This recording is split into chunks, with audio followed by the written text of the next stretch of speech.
Let's catch up because I'm late. This is going to be a sort of series on my channel, in between bigger videos or videos that are going to take more time. Don't worry, the Cat's Eye Gnarly video is going to come soon, maybe next week. I thought I could create this series to have content on my channel while I allow myself time to make the more meaty videos for you guys.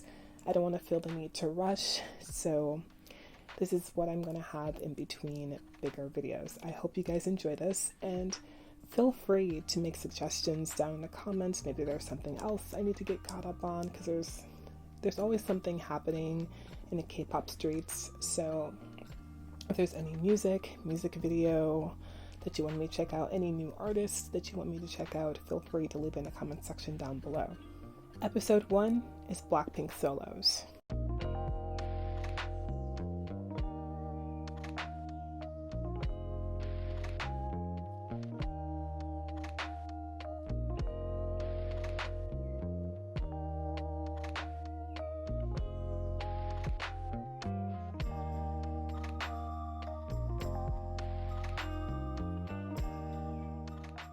I am late to the party on this. I have heard a lot of singles from each of their albums, but I haven't taken the time to sit down and really listen to any of their music.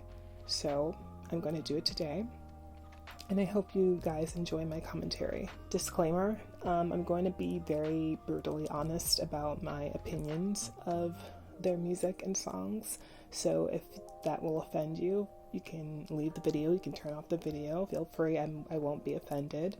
But just know that I'm going to be brutally honest about my takes on their albums and what I feel about the music. So with all that out of the way, I'm going to start with Jennie Ruby.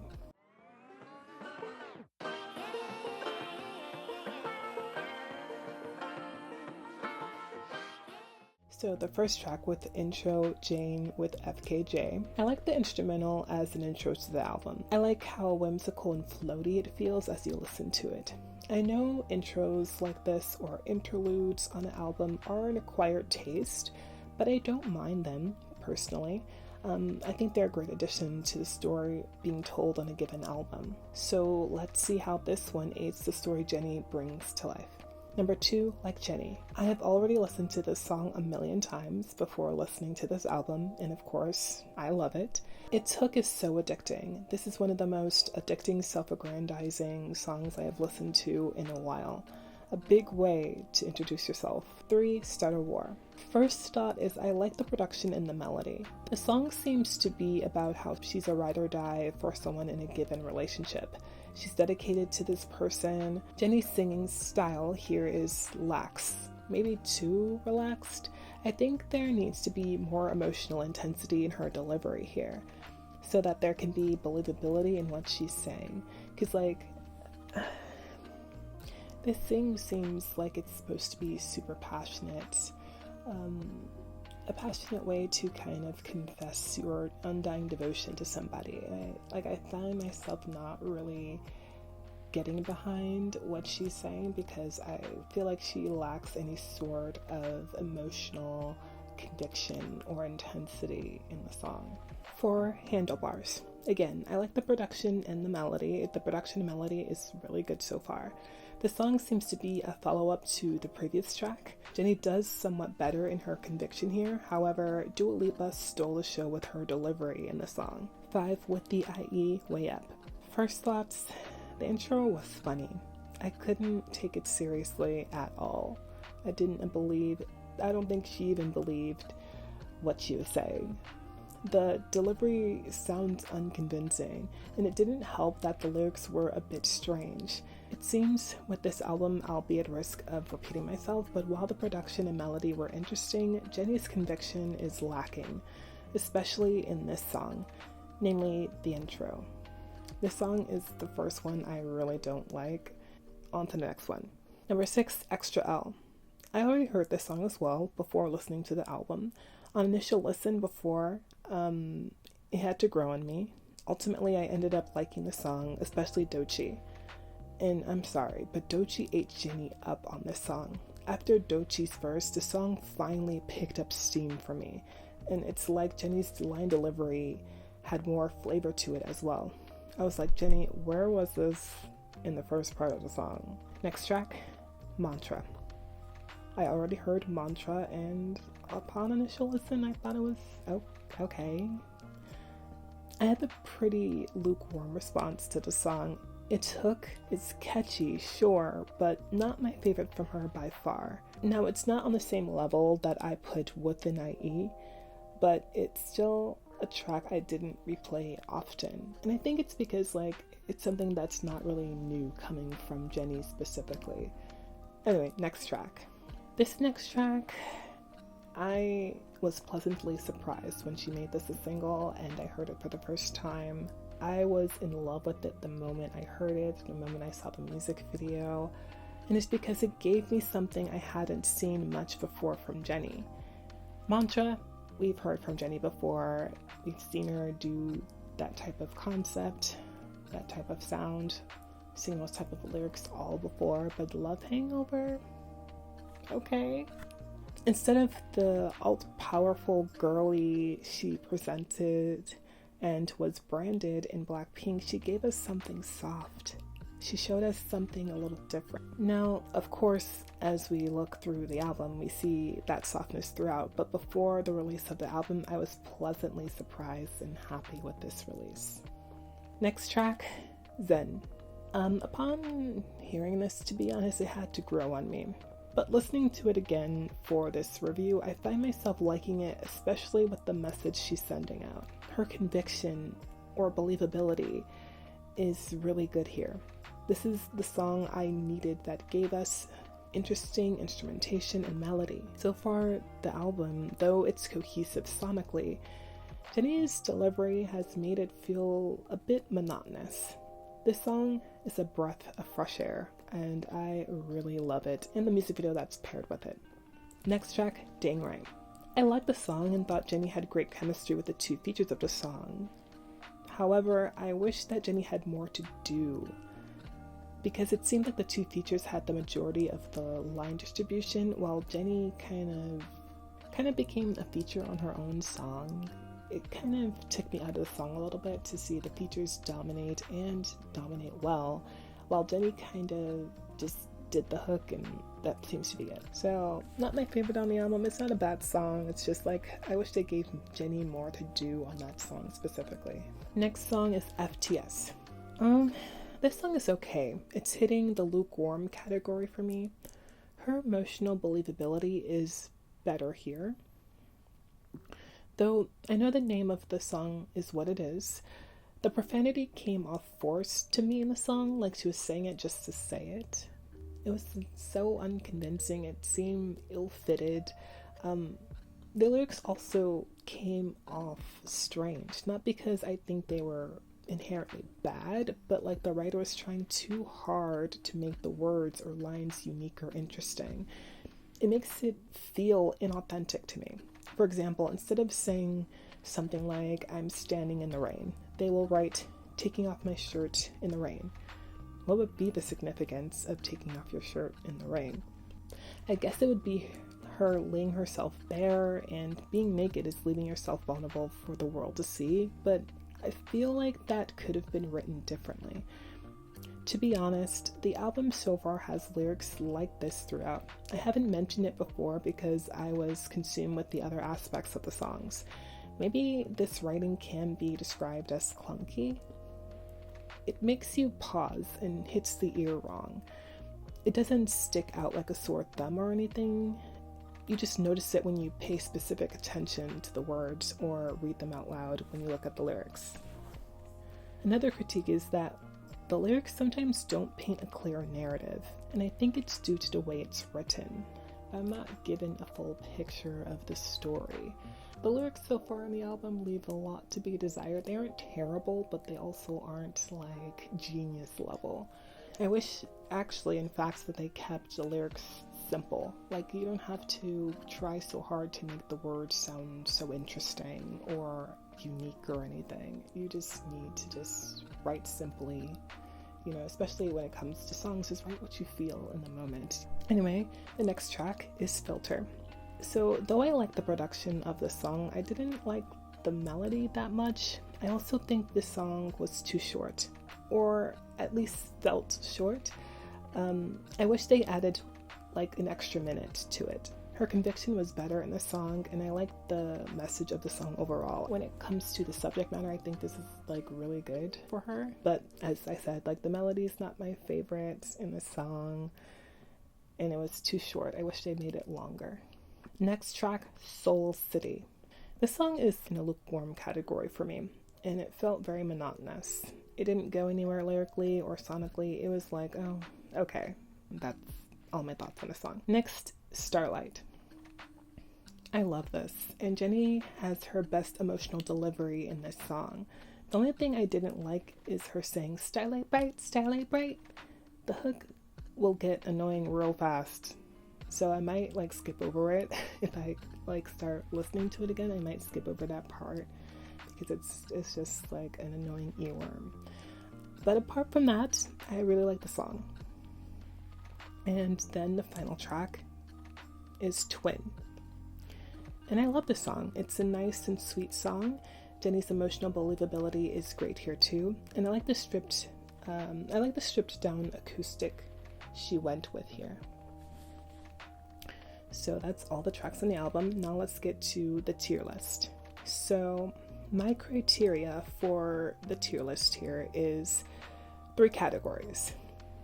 One is on repeat, so it's a song I love from the album that's on repeat in my playlist, self-explanatory.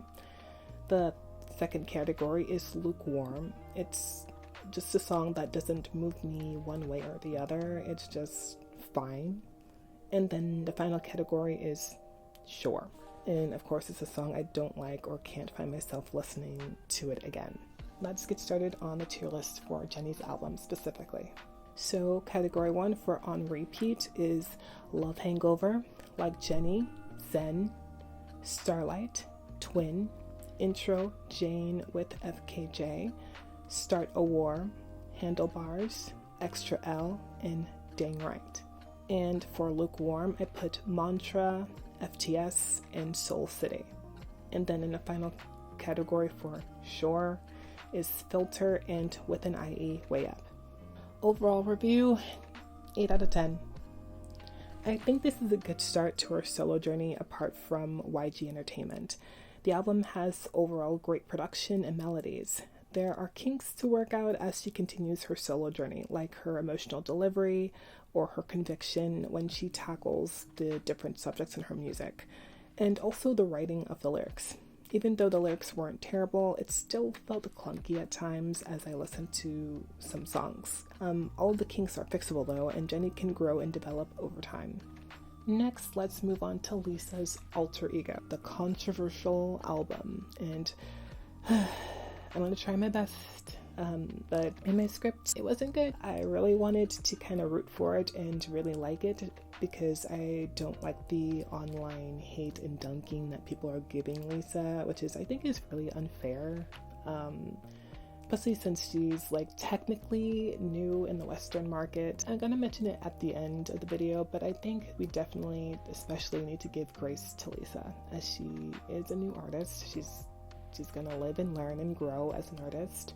And I think like with the first albums, we need to give them some grace.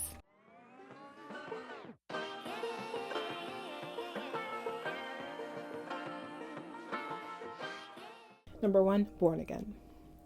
Now, of course, I already heard the song because it was a single. I like the production and melodies. I think everyone performed well. However, I'm going to make the same critique I made with Jennie's song Dang Right. Lisa feels like a feature in her own song, while I think Doja Cat and Ray carry the song. Compared to Doja Cat and Ray with their vocal styles, textures, and delivery, Lisa falls very flat. It's not terrible or anything, she just needs more depth in her delivery, in my opinion. 2, Rockstar. Upon initially hearing this, I didn't really like it. At first, I was like, what is this? But then I gave it a couple more listens and it grew on me. And the hook became addictive. I think Lisa's delivery is solid here as well. I don't mind repetition of the song. I know some people didn't like it and wanted more variety, but I thought it was fine. I think it fits the song really well. 3, Elastic Girl. This song, I didn't hate it, but I didn't love it. This song just feels like it doesn't go anywhere. Like they didn't know where to go with it. The production is good, and the melody's okay, but it's just like, oh, okay. That's all I feel about it. 4th track, Thunder. With this song, I feel like a lot of us can understand the gist of what she's saying. It's a song pedestalizing herself or her ego, but the lyrics lets down the song big time. They are poorly written here. It feels like they just put random words together, literally. I know like lyrics are technically random words, right? But it feels like they just slapped together random words and it's called this a song. What does boom boom or got that mean here? I don't get it. The production is good, but the melody is not my cup of tea either. This song is like a nah for me. Nah. 5, New Woman. I love this song. Finally, a song I love. I love Lisa and Rosalie's chemistry and delivery in this song. I love the hook and the whimsical production. It is a 10 out of 10 for me. Next track, F Up the World. This song's production is good. I'd say Future's verse is something we could have done without. Lisa's delivery and melody are okay. This song is just nothing to write home about. It's nothing remarkable or something I would personally go back to be honest. So let's move on to the next track. Next track is Rapunzel, and I gotta say, Meg Thee Stallion ate her alive on this song and stole the show despite having only one verse. The production is good, and again, melody is just fine. This is yet another song where she's just speaking of her wealth and status. If these are meant to be different alter egos, then why do some of the songs so far feel the same lyric-wise? I also feel like she's speaking of her status and wealth in the same way in the songs as well. Like, what's happening here? Lisa, what's going on? Next track, Moonlit Floor. This song is okay. It's a song you can listen to on a drive with friends on a road trip. Nothing relatively interesting about the vocal delivery, melody, or even surprisingly the production of this song. It's just a lukewarm listen to me. It's fine. Next track is When I'm With You. Like Meg did in Rapunzel, Tyla ate Lisa alive in this song. Don't worry, she was able to recover. What I noticed is that Lisa's features so far always outshine her and expose her vocal shortcomings, which isn't a good thing. You would want to shine on your own album and only allow features to complement you. But Tyla, girl, her vocal texture is beautiful in this song. Oh my goodness, it's so romantic. This song and Moonlit Floor are a refreshing break from the lyricism of the last couple songs. Next track, Bad Girl. This song is a song. It's not my cup of tea. This song spoke to what's been nipping at me this album. And it's the fact that it feels like Lisa is trying to prove herself versus just being. Now, what do I mean? Her repetitious and shallow lyricism of her wealth, status, I don't care about anything, and how bad she is, reads like she's trying to prove it. Like, if she really was all these things, where's the story behind it? Where's the depth? Where's the evidence of it? Where's the presence or aura? So let's think back to Jennie's song Zen. In that song, I felt Jennie's presence or her aura speaking to me through her delivery, the production, and lyrics. In that song, Jennie told you who she is. Her tone was unapologetic. It could be due to how the lyrics are written or Lisa's delivery. I'm unsure. I also noticed something else on this album. Lisa doesn't have a presence. Nothing that makes her stand out or show anything interesting. I'll explain this further in the overall review section. For now, let's move on to the next track, because these tracks are starting to drag. Next track is Lifestyle. This is like Bad Girl. It's a song. It's not my cup of tea. The songs now are starting to feel repetitive lyrically. I want to make it clear that there is nothing wrong with having superficial lyrics. It's just that Lisa doesn't give us any substance or depth with them. It makes the duration of the album feel like it's dragging. The delivery, I'm starting to notice over time, has been monotonous. Let's move on to the next track. The next track is Chill. I like the production of this song and the melody. I think it's good. That's pretty much it. It's just at this point, I'm over the shallow lyricism, especially if there isn't going to be more to it. Next track is Dream. I like this song, and I'm happy that we don't have what we had on the last several songs. I also finally hear more emotional depth in her delivery as well. I think Lisa executed this song pretty well. Track 14, F Up the World, Vixie solo. It's fine. Not much different from the original with Future, so I'm moving on. And the final track, finally, is Rapunzel. And I'll just say, Meg's fiery edge is definitely missing from the song, so it's what it is. And I'm finally done with this. Girl, by the end of this entire review of Lisa's album, I just felt exhausted. I felt exhausted mentally. I am so sorry. I really wanted to root for Lisa, especially with all of her singles that came out that I thought were pretty good.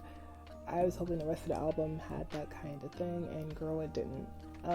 But let's move on to the tier list. First category on repeat, we have New Woman, The Banger, Rockstar, Born Again, and When I'm With You. For the lukewarm category, we have Moonlit Floor, Kiss Me.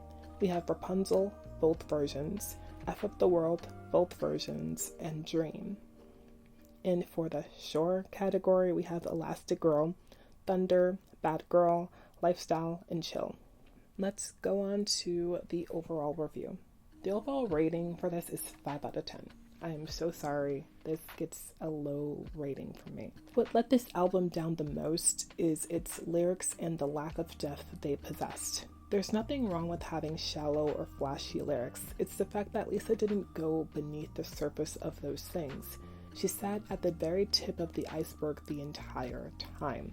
She kept saying she was bad, but never showcased through her lyrics why she was that, and so on. The pacing also suffers because of this. Like I also said before, Lisa doesn't have any presence on this album. I noticed as I listened to the songs with features on them, her features always outshone her and made her shortcomings more exposed. Her features had presence, whether it's through their vocal texture, style, emotional delivery, or their cadence. I felt like she was trying to prove to us that she was wealthy, high status, she doesn't care, or she's a bad girl, versus just being. The lyrics gave more exposition than showing. Where's the subtext in anything that was written on this album? Where? And it makes me sad because I hate the overblown online hate she has. I don't want to add to that, but I have to be honest about my opinion of this. The only upside to the album was the production of the album. I think that instead of having all of these alter egos, she should have just stuck to one or two to totally flesh them out. For her next project, for the love of God, I pray that she hires better songwriters for the songs. A lot of the songs felt like they didn't go anywhere. I want her also to build her skills in the studio, work on the technical vocal skills, the rap skills, and find her style that's going to set her apart in the industry, because right now she's not there yet at all. Finally, let's move on to Rosé with Rosie.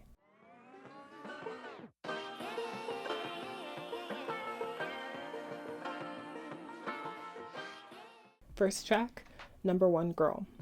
I heard this and I love it. It's one of my favorite Rosé releases ever. This is a song I will have on repeat most definitely. Her delivery is great and it feels authentic. It feels raw and honest. I like the lyricism of the song and the production, and the lyricism definitely is miles better than Lisa or Jenny. It's simple, yet it's effective. The next track is 3 a.m. The production of the song is okay, and the melody is good. I like the lyrics of the song and how she's telling the story. Her vocal delivery is pretty good as well. So the song is probably middle of the road for me. Number 3, 2 Years. I like the song, I like the vocal delivery and the lyricism. It's simple yet still effective in what it sets out to do. It paints us a clear picture of the story that's being told. Next track is Toxic Till the End. I already heard the song, it was a single, and I really like the song. It's not my favorite from her, but I still like it. The production is good, and again, I'm a broken record, but the lyrics are also good, clear, and effective. And number 5, Drinks or Coffee.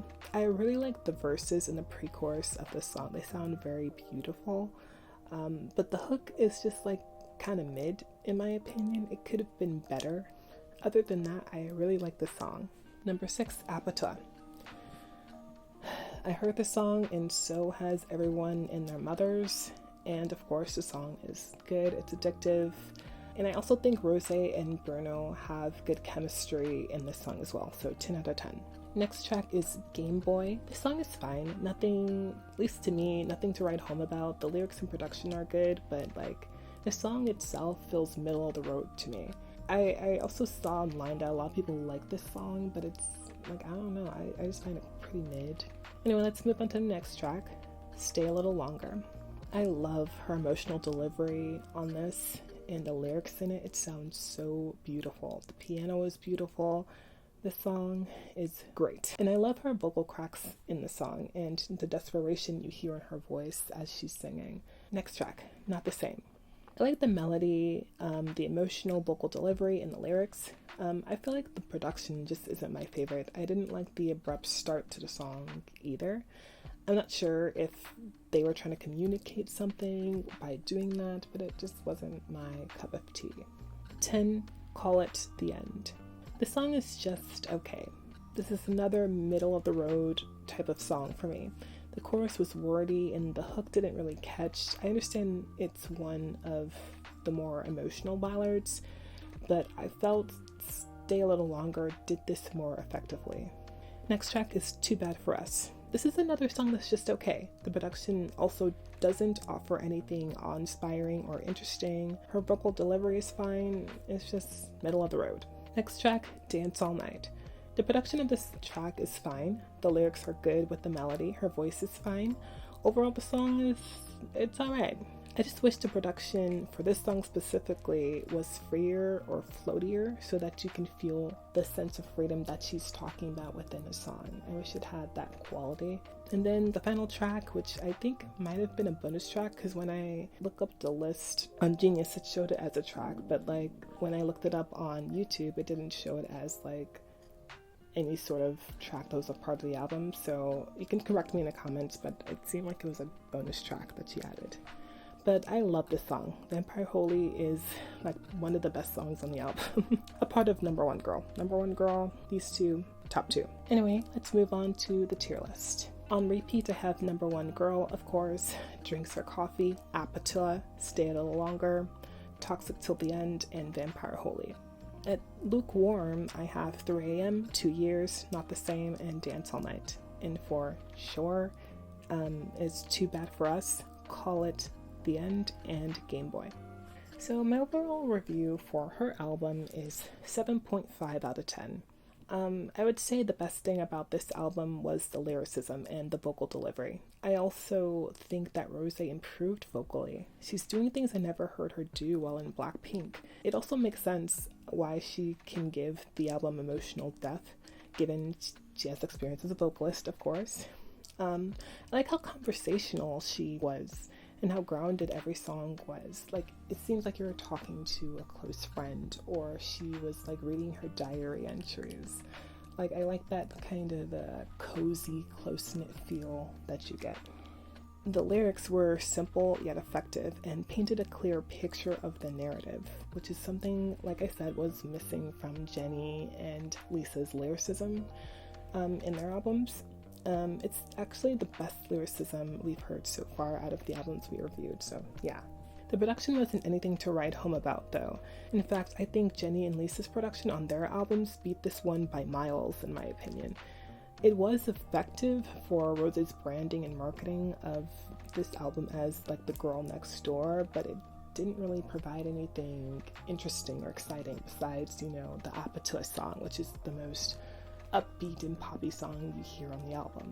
Hopefully in the future we will see her taking more vocal risks and getting more interesting production for her albums.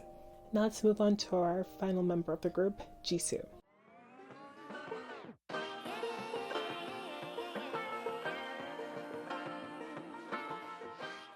Number 1, Earthquake. I've already heard this, of course, because it's the single of this album. and I am in love with the production for the song. The lyrics are pretty good, and Jisoo's delivery is also pretty good. I think this is a solid start to her album. The next track is Your Love. I love the melody, the production, her vocal delivery, and the lyrics. This song feels so colorful and sweet. Jisoo definitely has solidified her style and sounds. This is a huge step up from her previous releases. 3 Tears. I'm going to be a broken record with a lot of her tracks, by the way. The production is chef's kiss. I love Jisoo's lyrics, I love her vocal delivery, and I did hear that she did have a hand in writing the lyrics, and I think she did a pretty good job. Next track, Hugs and Kisses. The melodies, the production, it's so good. I love the lyrics. Jisoo did so well. I'm lost for words with how good this mini album is. It's not really a full album, it's a mini album, so she only has 4 tracks. But on the tier list, I have every one of her songs on repeat. Your Love, Hugs and Kisses, Tears, and Earthquake. The overall rating is 9 out of 10. The album is so good. It's a crime that this isn't a lot longer. This is the reason that I gave it only a 9 out of 10 instead of a 10 out of 10. There are no skips on this album for me. The production, the lyrics, Jisoo's vocals are great. She works to her strengths on this album. I guess I literally saved the best album for last. I think she solidified her style here, and this is miles better than her other solo works. And now I can't wait to see what she does next. So, my overall ranking for the Blackpink album releases is, of course, number 1 Jisoo, number 2 Jennie, number 3 Rosé, and unfortunately number 4 is Lisa. In conclusion, let's give the Blackpink girlies grace as they navigate their journeys, especially Lisa. While I didn't like her album as a whole, she has just started and needs time to develop as a soloist outside of the K-pop bubble, as all the girls do. The hate for her in line, which I won't get into because that is not what this channel is overblown and exaggerated. Yes, she needs more technical training, but she has a decent foundation to start from. Her voice isn't unlistenable or bad, nor are her live vocals. I think what was Lisa's downfall besides the lyrics was her branding and marketing of the album. It didn't give us any clarity on who Lisa is.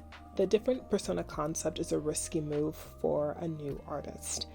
Yes, it's interesting in a creative concept, however, its execution leaves a lot to be desired.